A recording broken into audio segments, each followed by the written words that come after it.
Ben, I just wanted to say, if you don't step into a cage or a ring again, thank you for all the great memories throughout your boxing MMA career, and congratulations on the gigantic payday. You got it. All right, next up is Euro under King. All right, Ben, the main question here is, do you think that Taylor and Dake can both pull away with Olympic gold medals this year? I think the United States American wrestling team has, both on the women's side and the men's side, we have a lot of really good chances at medals. I mean, I think probably 4 or 5 in men's freestyle. And I mean, we have the opportunity to get 6 in women's freestyle. So it could go really well. All right. Thanks, Ben. Okay, next up is Perfect Parlay Pursuit.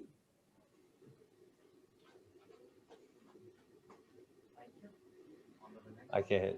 He's not in my volume. All right, next up is Joe Lee. No, I'm here. Sorry. Ben, just wanted to ask real quick, what do you think about Cardano, specifically Charles Hoskinson? I can't tell you anything about Charles Hoskinson. I can tell you Cardano's done really well by me because I bought it at 8 cents. And I don't know which smart contract platform is going to win out, but I think Cardano's doing a good job. Okay, next up is Joe Lee. Hi, Ben. In comparison to an MMA fight, I just wanted to know where your nerves were at going into the fight tonight. I wasn't nervous at all because, you know, at the end of the day, my life doesn't change one way or the other. You know, in MMA, I was always pursuing or defending a world title, really. And, you know, today I was doing a fun boxing match. And if it turned out great, then great. If it turned out shit, then my life is the same. So there were really no nerves whatsoever. And just quickly, was it true about 6ix9ine asking to walk you out tonight? That is true. And Tyron and then 2 people after him said, no way, Jose. Okay. Commiserations, and hopefully we'll see you back again soon. I will not be back again. She'll come to wrestling. In any sort of cage. I will not be in any sort of cage. All right, next up is Jeremy York.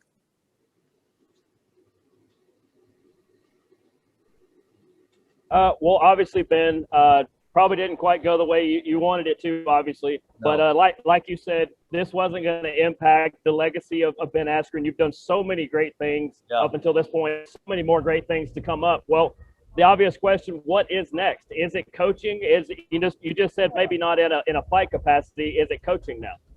Yeah, I'm just going to continue with my life as it was, podcasting and coaching, and that's kind of what I told you guys all I was going to do. I mean, it is unfortunate. I really did think I could do better. It's, yeah, that was not fun. Well, either way, thanks for coming out. Hopefully you enjoyed our city, and we look forward to seeing you down the road. And good everything going forward. Cool. Okay, next up is Boxing Social. Ames here for Boxing Social in association with Betfred. Ben, unfortunately, with the loss and the way it went down, there'll be a level of ridicule that comes with it undeservedly. Were you prepared for that coming in, and what's coming essentially? Probably deserved. Why do you feel that way? I got knocked out by Jake Paul. It's fucking embarrassing. Like, you look very stone-faced and like it hasn't really fazed you, but I'm just wondering, like, behind that, how are you feeling emotionally? I don't really give a shit. There's some pizza waiting in my hotel room. I'm going to go eat that. I'm going to go fly home and hang out with my kids tomorrow. And on Monday, I'll probably be at wrestling practice. And finally, like, I know it sounds trite, and then you could probably say, well, you got hit with a knockout punch, but what really went wrong tonight? You know what? I heard my coach, Mike, he was saying I was definitely overreacting to his feints, and that was probably, that was the beginning of the end. I probably shouldn't have reacted that hard to the feints. And, you know, if that ref would have let me grapple a little longer, maybe that would have helped out a little bit, but hey, there's no excuses, right? I got in a fucking boxing match, and it didn't go so well. Next up is Gabriel Gonzalez. Hey, Ben. First off, just can you explain that moment, you know, you get up from the knockdown? What exactly did you say to the ref? What did he say to you? Because we're all seeing and we're like, what the heck was that? Can you tell us what exactly happened? Fine. I said, I'm fine. And he said, no, you're not. And I said, no, I am.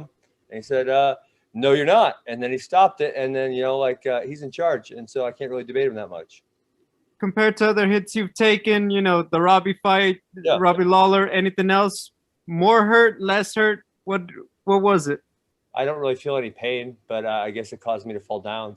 So that's not good. Okay, next up is Daniel Bittman.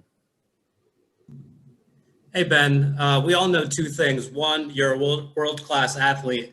And number two, we know that you've had to answer pretty much the same question every time and that you're going to do the same thing, win or lose. Do you think that calm nature had anything to do with the loss tonight, not bringing enough adrenaline into it?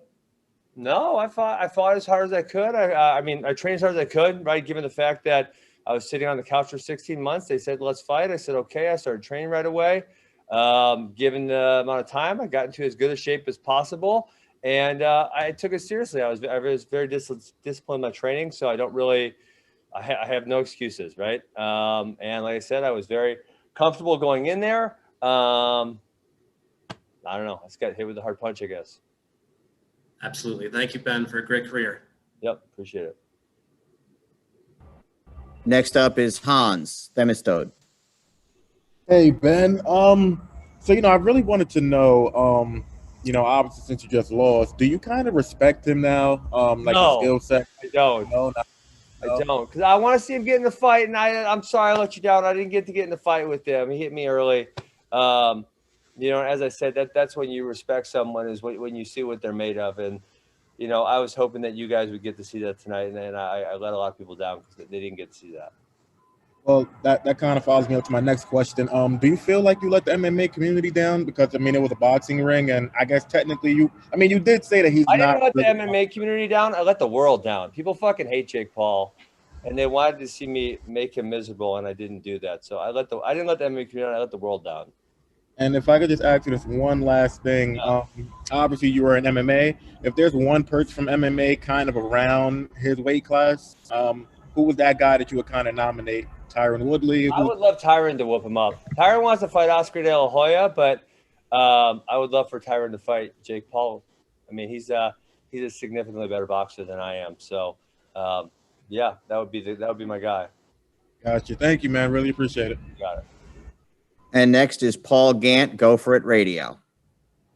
Ben, how are you, sir? Good. So what do you see in terms of Jake Paul and his future in boxing? Do you think there is a I don't future? give a shit about Jake Paul. Next question. Have a nice night. You got it. Ben, thank you. Yep. Have a good day. Peace. All right.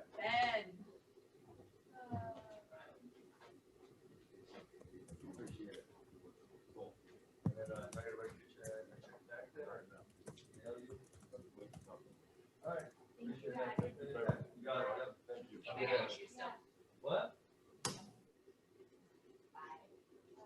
Ben, what's up? You're amazing, man. I promoted well, but played so well. Yes, got it.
Coming? Yeah, it's one medical now.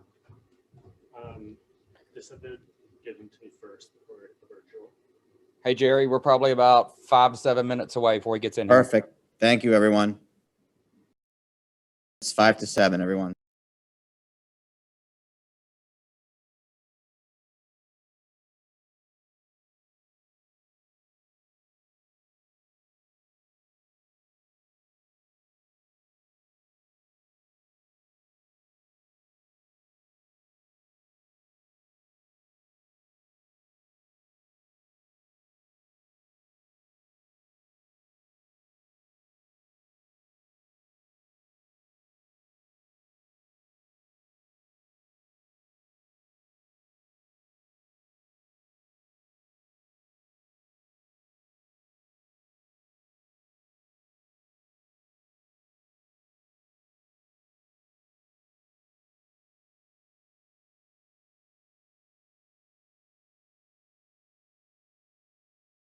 Hey guys, thanks for watching. It's going to be like 5 to 7 minutes before Jake Paul comes on, hopefully a little bit sooner, but as soon as we have him, we will get him.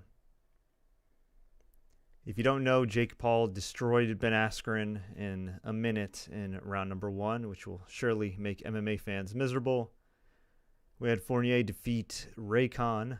Frank Mir survived, but ultimately lost to Steve Cunningham. And Prograis won in a bit of a controversial fashion when people thought that he hit it. Well, the referee thought he hit a low blow, but it was actually a legal shot, so he got the W. So anyway, Jake Paul coming up. Thanks for watching. Stay tuned.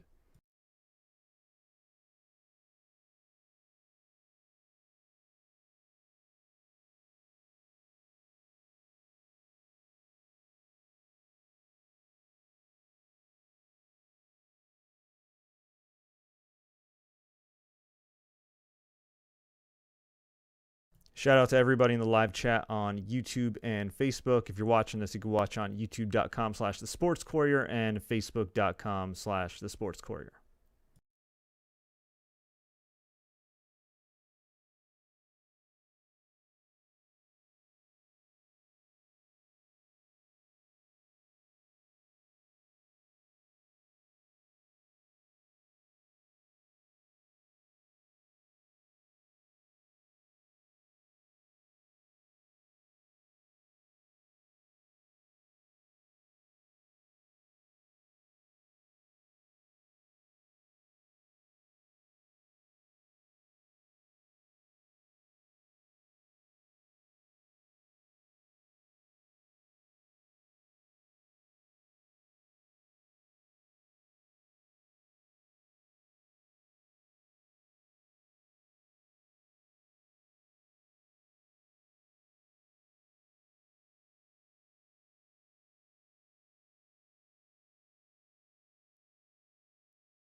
I need water.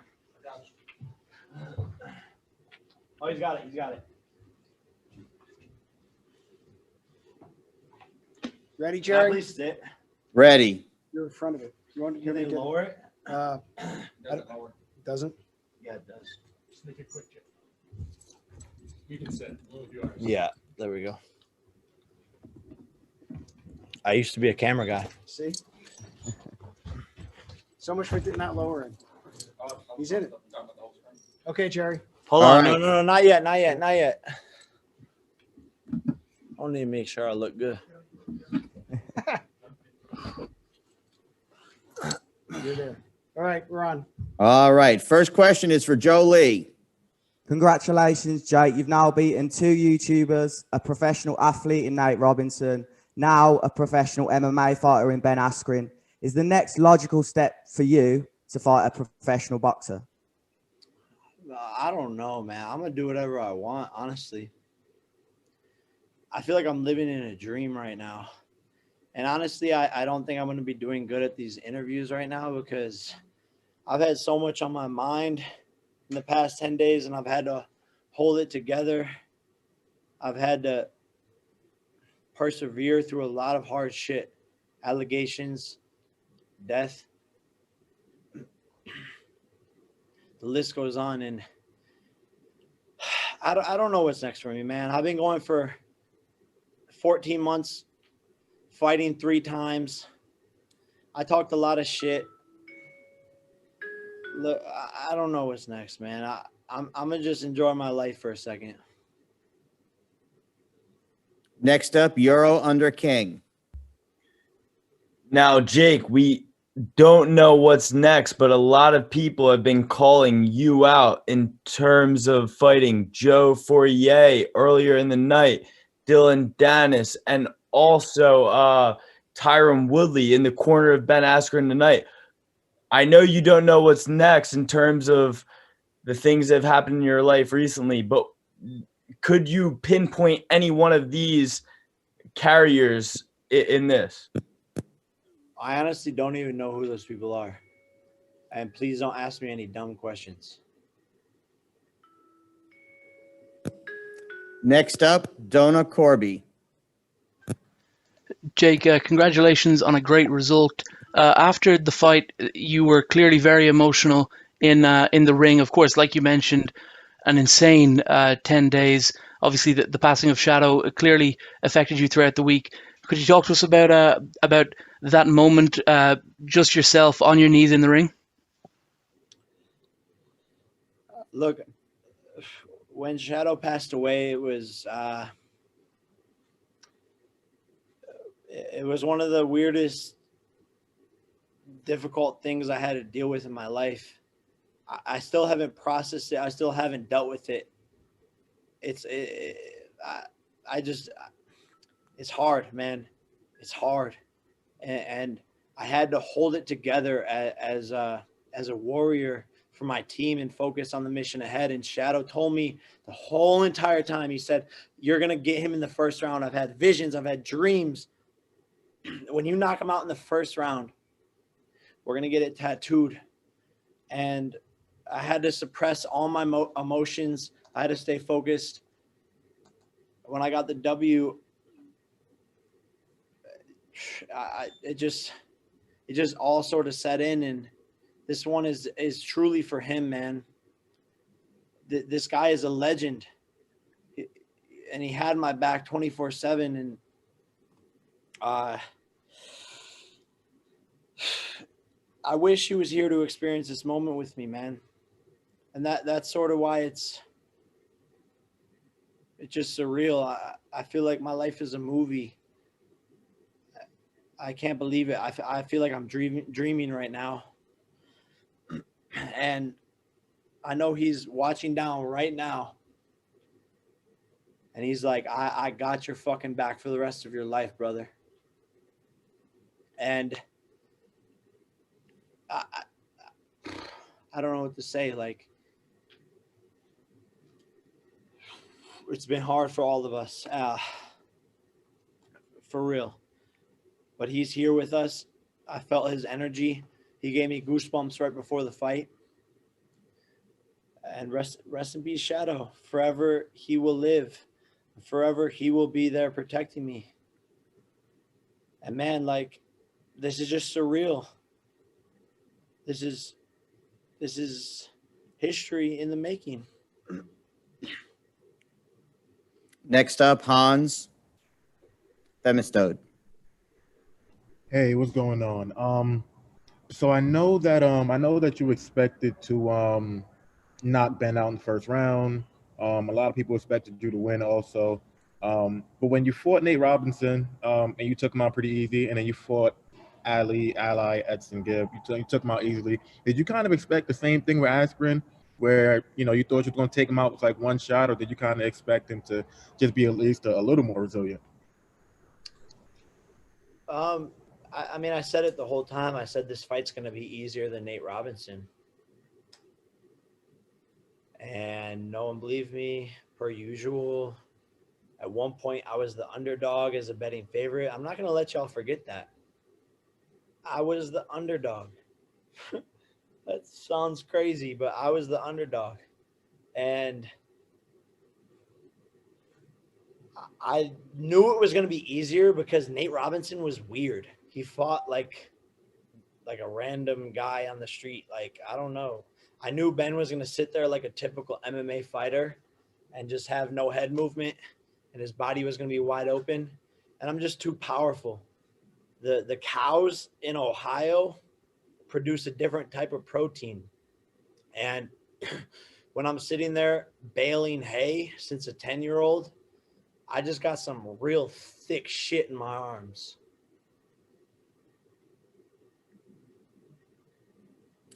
Next up, Michael Woods.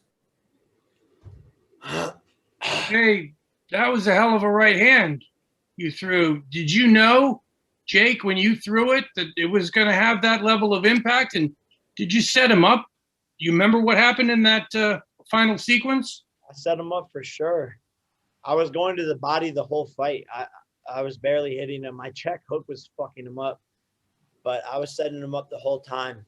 I was saving the right hand for that moment because I knew he wouldn't see it coming. And my coach in the corner was like, "Don't load up. Don't load up."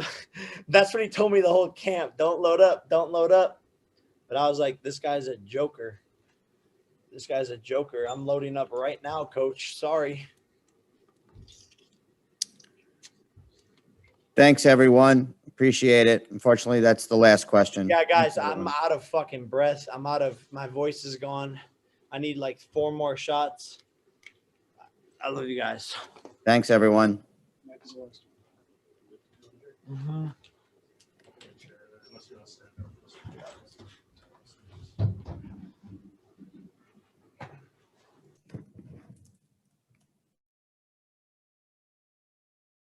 Thanks for watching, everybody. We will catch you later.